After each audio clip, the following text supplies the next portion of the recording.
So, what are the main ethical considerations that are important to work in your field? Well, particularly in teaching social work, I've sort of become more conscious of the difference between some of the ethical matters in my clinical work. So, clinical work in the sense of more therapeutic, designated appointments with one or a group of people. That's a bit different to some of quite a lot of social work roles where there are some sort of complexities around what's ethical and unethical in terms of making connections with people. Social workers do some really delicate work that you have to have a lot of finesse for, because you don't have the safety of a sort of clinical relationship. You need to use your own person to establish a connection that actually somebody doesn't want to have with you. And so in many ways that operates in a way that, you know, doesn't sit with the sort of more medical concept of a boundary. And I'm very interested in that, because I think that sort of medical concept of a boundary is quite oppressive, really, and perhaps it needs some thinking about in terms of community oriented psychology and social work roles.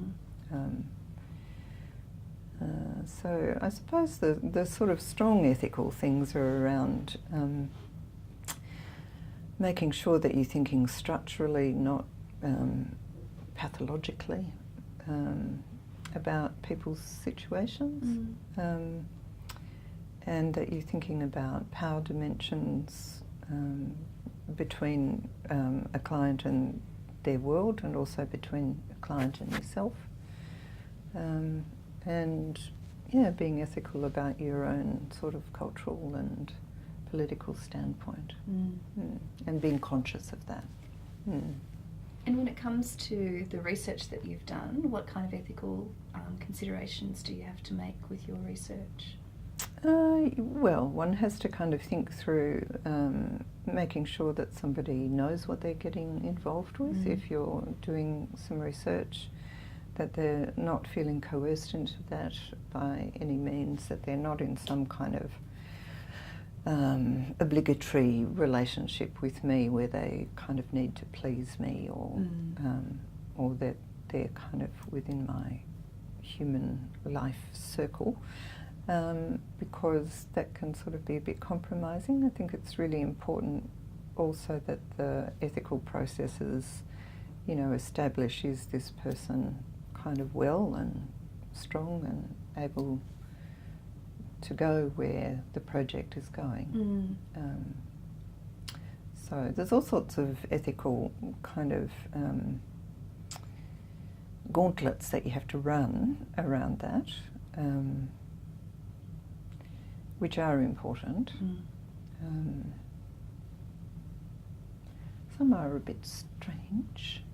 And I think my experience has been that at times I'm disappointed by that process, because I think that there's once again, a very kind of medical scientific sort of model, and in the relational world, which is the one I inhabit, those sort of dimensions are much more fluid and different. So I don't think the kind of protocols are necessarily all that